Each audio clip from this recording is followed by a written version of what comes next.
Hello प्यारे साथियों, history by Asian में आप सभी का बहुत बहुत स्वागत है। साथियों, एक बार पुनः हमने इतिहास विषय के महाजनपद युग एवं विदेशी आक्रमण नामक टॉपिक से कुछ प्रश्नों की श्रृंखला को रखा है और उम्मीद करता हूं साथियों कि ये प्रश्न जो हैं आपके परीक्षा की दृष्टिकोण से बेहद महत्वपूर्ण साबित होंगे। तो साथियों, इसी के साथ हम आज के पहले प्रश्न पर चलते हैं। आज का हमारा पहला प्रश्न है, 16 महाजनपदों में से दक्षिण भारत के गोदावरी नदी के किनारे स्थित जनपद था। 16 महाजनपदों में से दक्षिण भारत के गोदावरी नदी के किनारे स्थित जनपद था। ए चेदी, बी मत्स्य, सी अस्मक और डी कंपोज। तो साथियों, इसका राइट आंसर जो है वो है अस्मक। यानी 16 जनपदों में से दक्षिण भारत के गोदावरी नदी के किनारे जो जनपद स्थित था उसका नाम अस्मक था। आज का दूसरा प्रश्न है, सूची 1 तथा सूची 2 को सम्मिलित कीजिए तथा सूचियों के नीचे दिए गए कूट की सहायता से सही उत्तर चुनिए।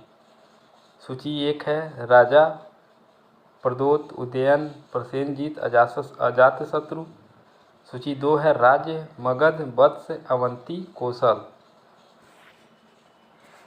तो देखते हैं साथियों इसमें कौन सा किससे सुमेलित है। प्रदोत की अगर बात की जाए तो चंद्र प्रदोत जो था वो अवंती का राजा था। उदयन की बात की जाए तो साथियों उदयन जो था उदयन वत्स का राजा था। अब प्रसेनजीत की बात की जाए तो प्रसेनजीत कौशल का राजा था। अजातशत्रु की बात की जाए तो अजातशत्रु जो है मगध का राजा था। यानी हमारा आंसर हो जाएगा 3, 1 नंबर पे 1 3 हो जाएगा, फिर उसके बाद 2, फिर उसके बाद 4, फिर 1। यानी इस क्रम में हमारा ऑप्शन सी है। अगला प्रश्न है, अभिलेखीय साक्ष्य से प्रकट होता है कि नंद राजा के आदेश से एक नहर खोदी गई थी। ए अंग में, बी भंग में, सी कलिंग में और डी मगध में। तो साथियों में इसका राइट आंसर जो है वो है कलिंग में। यानी अभिलेखीय साक्ष्य से प्रकट होता है कि नंद राजा के आदेश से कलिंग में एक नहर खोदी गई थी। अगला प्रश्न है यानी चौथा नंबर का, निम्नलिखित में से कौन सा एक ईसा पूर्व 6ठी शताब्दी में प्रारंभ में भारत का सर्वाधिक शक्तिशाली नगर राज्य था। ए गंधार, बी कंबोज, सी काशी, डी मगध। तो साथियों इसका राइट आंसर हो जाएगा काशी। यानी ईसा पूर्व 6ठी शताब्दी के प्रारंभ में भारत का जो सबसे शक्तिशाली नगर था वो काशी था। पांचवा प्रश्न है, 6ठी शताब्दी ईसा पूर्व के 16 महाजनपदों के विषय में निम्नलिखित में से किस बौद्ध ग्रंथ में सूचना मिलती है। यानी 6ठी शताब्दी ईसा पूर्व के 16 महाजनपदों के विषय में निम्नलिखित में से किस बौद्ध ग्रंथ में सूचना मिलती है। ए दीर्घ निकाय, बी त्रिपिटक, सी दीपवंश, डी अगुत्तर निकाय। तो साथियों इसका राइट आंसर होगा अगुत्तर निकाय। यानी अगुत्तर निकाय में 6ठी शताब्दी ईसा पूर्व के 16 महाजनपदों के विषय में सूचना मिलती है। अगला प्रश्न है, महाभारत के अनुसार उत्तरी पंचाल की राजधानी स्थित थी। उत्तरी पंचाल की राजधानी स्थित थी। ए हस्तिनापुर, बी इंद्रप्रस्थ, सी अहिर क्षेत्र, डी मथुरा। तो साथियों इसका राइट आंसर है अहिर क्षेत्र में। यानी महाभारत के अनुसार उत्तरी पंचाल की राजधानी कहाँ थी, अहिर क्षेत्र थी। अगला प्रश्न है, निम्नलिखित में से किस शासक का नाम कुड़िक था। ए प्रदोत, बी उदयन, सी प्रसेनजीत, डी अजातशत्रु। तो साथियों इसका राइट आंसर होगा अजातशत्रु, यानी अजातशत्रु का जो नाम था वो कुणिक भी था।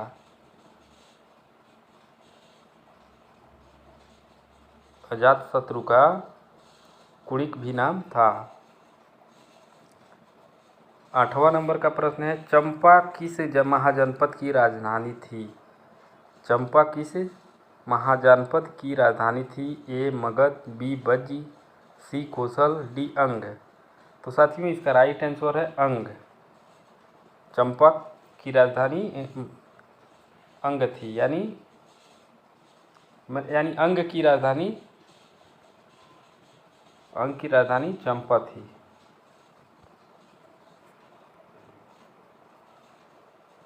9वां नंबर का प्रश्न है, 8वीं शताब्दी ईसा पूर्व में सुक्तिमती राजधानी थी, यानी सुक्तिमती राजधानी किसकी राजधानी थी? ए पंचाल की, बी कुरु की, सी चेद की और डी अवंती की। तो साथियों इसका राइट आंसर है चेद, यानी सुक्तिमती जो थी वह चेद की राजधानी थी।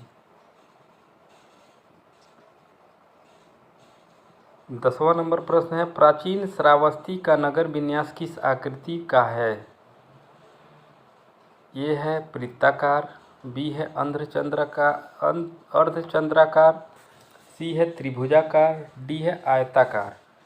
तो साथियों इसका राइट आंसर होगा अर्धचंद्राकार, यानी प्राचीन श्रावस्ती का नगर विन्यास जो था वह अर्धचंद्राकार की आकृति का था। अगला प्रश्न है, मगध के किस प्रारंभिक शासक ने राज्यारोहण के लिए अपने पिता की हत्या की एवं स्वयं इसी कारण बस अपने पुत्र द्वारा मारा गया? ए बिंबिसार, बी अजातशत्रु, सी उदयन, डी नागदशक। तो साथियों इसका राइट आंसर है अजातशत्रु, यानी अजातशत्रु था जो वो अपने पिता की हत्या करके गद्दी पर बैठा था, इसीलिए इसका नाम प्रीत्यहंता भी रखा गया।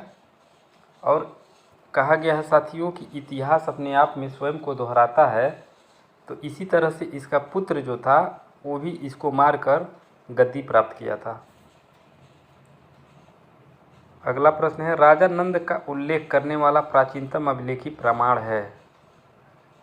राजा नंद का उल्लेख करने वाला प्राचीनतम अभिलेखी प्रमाण है, ए खारवेल का हाथी गुफा अभिलेख, बी रुमिनदेई स्तंभ लेख, सी रुद्रदामन का जूनागढ़ अभिलेख, डी धनदेव का अयोध्या अभिलेख। तो साथियों इसका राइट आंसर जो होगा खारवेल का हाथी गुफा अभिलेख, यानी खारवेल के हाथी गुफा अभिलेख में नंद राजा का उल्लेख, यानी खारवेल की हाथी गुफा अभिलेख जो है नंद राजा का उल्लेख करने वाला प्राचीनतम अभिलेखी प्रमाण है। 13 नंबर का प्रश्न है, मगध का कौन सा सम्राट अपरो परशुराम के नाम से जाना जाता है? मगध का कौन सा सम्राट अपरो परशुराम के नाम से जाना जाता है? ए बिंदुसार, बी अजातशत्रु, सी कालाशोक, डी महापद्म नंद। तो साथियों इसका राइट आंसर है महापद्म नंद, यानी महापद्म नंद जो है मगध का वह शासक था जिसको अपरो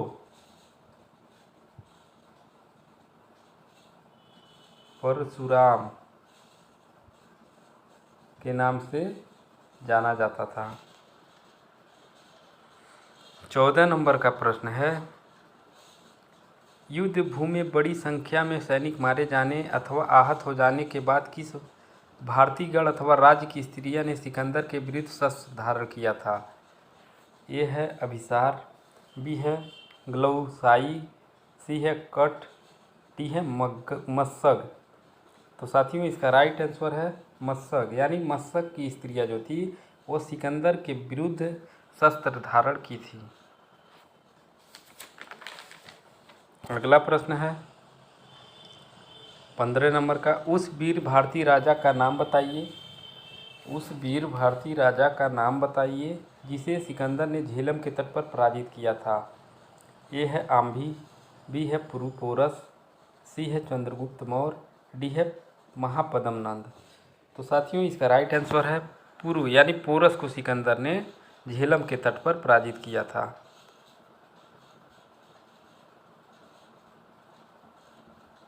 और साथियों अगर इसकी बात की जाए तो पोरस जब युद्ध हार गया तो बंदी बना लिया गया था। तो सिकंदर के सम्मुख उसने यह कहा था कि मेरे साथ वैसा ही व्यवहार किया जाए जैसा एक राजा दूसरे राजा के प्रति करता है। अगला प्रश्न है, निम्नलिखित में से कौन सिकंदर के साथ भारत नहीं आया था? ए है निर्याकस, बी है अनेसिक्रिटस, डी है डाइमेकस, सी है डाइमेकस, डी है अरिस्टोब्यूलस। तो साथियों इसका राइट आंसर जो होगा वो है डाइमेकस, यानी डाइमेकस जो है वो सिकंदर के साथ भारत नहीं आया था। अगला प्रश्न है, 16 महाजनपदों में से कितने गंगा घाटी में स्थित है? 16 महाजनपदों में से कितने महाजनपद गंगा घाटी में स्थित थे? ए है 8, बी है 9, सी है 10, डी है 11। तो साथियों इसका राइट आंसर होगा 10, यानी 16 महाजनपदों में 10 जो थे वो गंगा घाटी में स्थित थे। अगला प्रश्न है, निम्नलिखित युग्मों में कौन सही सुमेलित नहीं है? यहाँ नहीं की बात कर रहा है। शाक्य, कपिलवस्तु, कोली, रामग्राम, कलाम, अलकप, मल्ल, कुशीनगर। तो साथियों इसका राइट आंसर जो है वो है कलाम, अलकप। यहाँ अलकप जो है कलाम ना बुलिक के कलाम होंगे, तो इसलिए हमारा राइट आंसर हो जाएगा सी, यानी शाक्य कपिलवस्तु के थे, रामग्राम के कोली थे, कुशीनगर के मल्ल थे, अलकप के बुली थे, कलाम नहीं थे। तो इसलिए हमारा राइट आंसर सी हो जाएगा। अगला प्रश्न है, उत्तर वैदिक काल में गौतम एवं बौधायन द्वारा निर्धारित ब्याज की वार्षिक दर क्या थी? 20%, 15%, 12%, 10%। तो साथियों इसका राइट आंसर है 15%, यानी उत्तर वैदिक काल में गौतम एवं बौधायन द्वारा निर्धारित ब्याज की दर थी वो 15% थी। अगला प्रश्न है, कली का अंश एवं एकराट उपाधि थी? कली का अंश एवं एकराट उपाधि थी अजातशत्रु, महापद्म नंद, घनानंद, चंद्रगुप्त मौर्य। तो साथियों इसका राइट आंसर है महापद्म नंद, यानी कली का अंश एवं एकराट की उपाधि महापद्म नंद ने धारण किया था। 21 नंबर का प्रश्न है, अजातशत्रु का मंत्री वर्षकार किस स्थान पर महात्मा बुद्ध से मिला? यानी अजातशत्रु का जो मंत्री था वर्षकार वह महात्मा बुद्ध से किस स्थान पर मिला था? ए है राजगृह, बी है वैशाली, सी है पाटलिपुत्र और डी है कपिलवस्तु। तो साथियों इसका राइट आंसर है राजगृह, यानी अजातशत्रु का मंत्री जो वर्षाकार था वो महात्मा बुद्ध से राजगृह में मिला था। अगला प्रश्न है, सिकंदर भारत में लगभग कितने माह रहा? ए है 20 वर्ष, बी है 18 वर्ष, सी है 19 वर्ष और डी है 21 वर्ष। तो साथियों इसका राइट आंसर है 19 माह, यानी 19 माह, सॉरी माह में है। तो सिकंदर भारत में लगभग 19 माह रहा।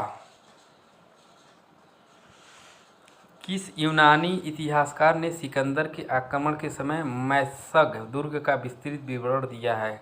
ए है कॉर्टियस, बी है प्लिनी, सी है एरियन, डी है मेगास्थनीज। तो साथियों इसका राइट आंसर है एरियन ने, यानी एरियन ने सिकंदर के आक्रमण के समय मैसग दुर्ग का विस्तृत विवरण दिया था।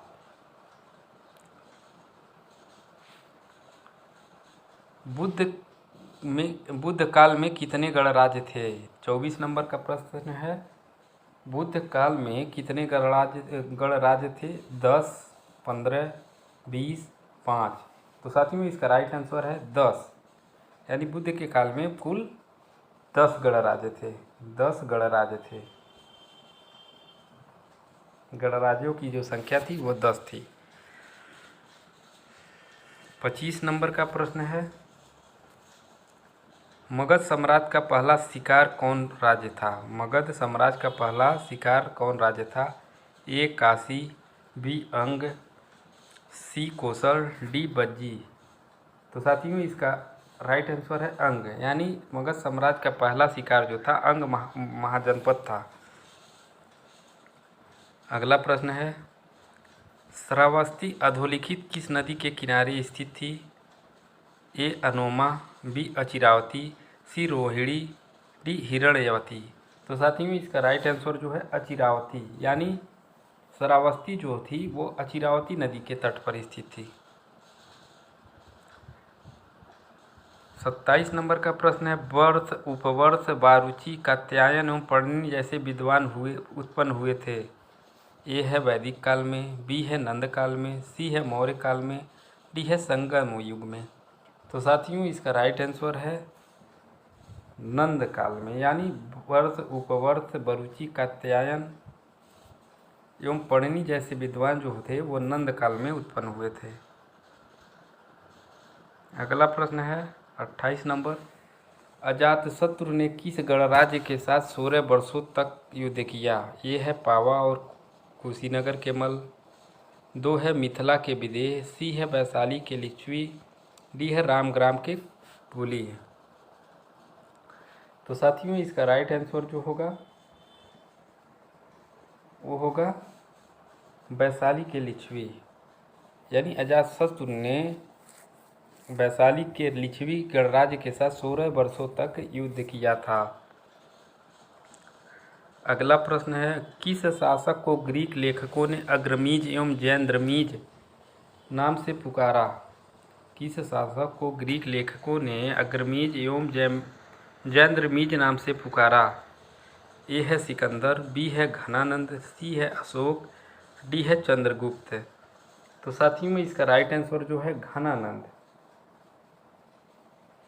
यानी घनानंद को ग्रीक लेखकों ने अग्रमीज एवं जैंद्रमीज नाम से पुकारा था।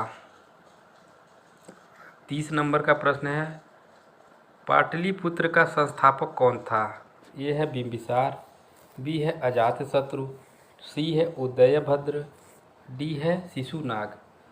तो साथियों इसका राइट आंसर जो है वो है उदयभद्र, यानी पाटलिपुत्र का संस्थापक जो था वो उदयभद्र था। कौन सा जोड़ा सही है?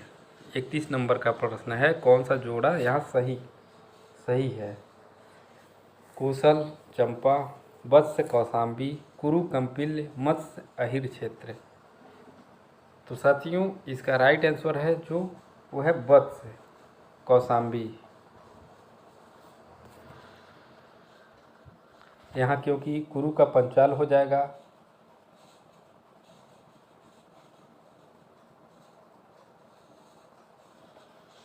तो साथियों इस तरह से हमारा राइट आंसर जो है वत्स कौशाम्बी है,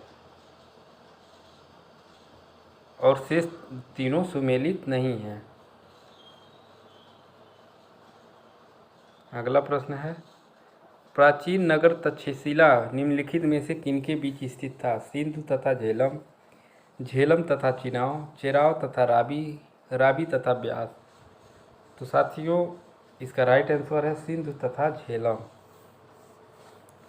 यानी तक्षशिला जो है सिंधु तथा झेलम के बीच में स्थित था। 33 नंबर का प्रश्न है, मगध वज्जी गणराज्य के बीच सीमा का निर्धारण किस नदी के द्वारा होता था? मगध और वज्जी गणराज्य के बीच सीमा का निर्धारण किस नदी के द्वारा होता था? ए है गंगा, बी है सदानीरा यानी गंडक, सी है चंपा, डी है तापोद। तो साथियों इसका राइट आंसर है गंगा, यानी मगध और वज्जी गणराज्य के बीच सीमा निर्धारण जो थी वो गंगा नदी के द्वारा होता था। 34 नंबर का प्रश्न है, निम्न में से कौन प्राचीन भारतीय नगर मल्ली नाम से जाना जाता था? ए है श्रावस्ती, बी है वैशाली, सी है मिथिला, डी है चंपा। तो साथियों इसका राइट आंसर जो है वो है चंपा, यानी चंपा को मलिनी नाम से भी जाना जाता था। अगला प्रश्न है 35 नंबर का, किस बौद्ध ग्रंथ में वज्जी गणराज्य में 8 प्रकार के न्यायालय होने का उल्लेख है? ए ललित विस्तार, डी मिलिंद पन्हु, सी सुमंगल विलासिनी, डी विशुद्धिमग्ग। तो साथियों इसका राइट आंसर जो है वो है सुमंगल विलासिनी। यानी सुमंगल विलासिनी बौद्ध ग्रंथ में ब्रज गणराज्य में 8 प्रकार के न्यायालय होने का उल्लेख है। 36 नंबर का प्रश्न है, कौन सा शासक पंचाल राजाओं के गुट का स्वामी कहलाता था? कौन सा शासक पांच राजाओं के गुट का स्वामी कहलाता था? ए है अजातशत्रु, बी है प्रसेनजीत, सी है उदयन, डी है बिंबिसार। तो साथियों इसका राइट आंसर जो है वो है प्रसेनजीत। यानी 5 राजाओं के गुट का स्वामी प्रसेनजीत को कहा जाता था। अगला प्रश्न है, घोषिताराम एवं बद्रिकाराम बिहार कहाँ स्थित है? 37 नंबर का प्रश्न है, घोषिताराम एवं बद्रिकाराम बिहार कहाँ स्थित है?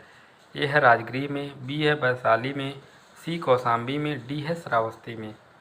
तो साथियों इसका राइट आंसर है कौशाम्बी में। यानी घोषिताराम एवं बद्रिकाराम बिहार जो है वो वैशाली में कौशाम्बी में स्थित है। 38 नंबर का प्रश्न है, आम्रपाली पुत्री थी वैशाली के एक मुखिया की,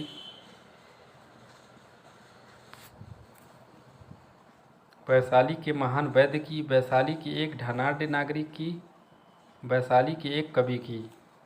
तो साथियों इसका राइट आंसर जो है वो है वैशाली की एक मुखिया की। आम्रपाली जो है वैशाली की एक मुखिया की पुत्री थी और उसने बुद्ध को आम्रवाटिका विहार दान में किया था।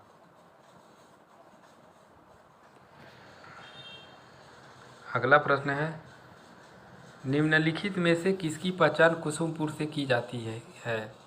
निम्नलिखित में से किसकी पहचान कुसुमपुर से की जाती है? ए पाटलिपुत्र, बी पेशावर, सी अलकापुरी, डी कौशाम्बी। तो साथियों इसका राइट आंसर है पाटलिपुत्र। यानी पाटलिपुत्र की पहचान कुसुमपुर से की जाती है। अगला प्रश्न है, ग्रीक लेखक मेथोरा को किस महाजनपद की राजधानी से संबद्ध करते हैं? ए है बज्जी, बी है मत्स्य, सी है चेदी और डी है सुरसेनोई। तो साथियों इसका राइट आंसर जो है वो है सुरसेनोई। यानी ग्रीक लेखक मेथोरा सुरसेनोई महाजनपद राजधानी से संबंध करते हैं। मेथोरा को सुरसेनोई यानी सुरसेन महाजनपद से संबंध स्थापित करते हैं। अगला प्रश्न है 41 नंबर का, निम्नलिखित में से किसे श्रेणिक के नाम से भी जाना जाता है? ए बिंबिसार, बी अजातशत्रु, सी शिशुनाग और डी महापद्म नंद। तो साथियों इसका राइट आंसर है बिंबिसार। यानी बिंबिसार को श्रेणिक के नाम से भी जाना जाता है। अगला प्रश्न और आज का हमारा अंतिम प्रश्न है, निम्नलिखित में से किसे सर्वप्रथम बिंबिसार ने राजगिरी की गणिका का पद दिया था? ए आम्रपाली, बी सालवती शिलावती, सी बस भखतिया और डी क्षेमा। तो साथियों इसका राइट आंसर जो है वो है सालवती या शिलावती। यानी शिलावती को जो है बिंबिसार ने सर्वप्रथम राजगिरी की गणिका का पद दिया था। तो साथियों इसी के साथ आज का हमारा सेशन समाप्त हो रहा है और उम्मीद करता हूं साथियों कि ये वीडियो आपको बेहद पसंद आया हो। अगर साथियों ये वीडियो आपको पसंद आए तो प्लीज़ इसको लाइक करिएगा, सब्सक्राइब करिएगा और अपने यार दोस्तों में शेयर ज़रूर करिएगा। तो पुनः हम कल नए टॉपिक के साथ आपसे मिलते हैं। तब तक के लिए जय हिंद, जय भारत और वंदे मातरम।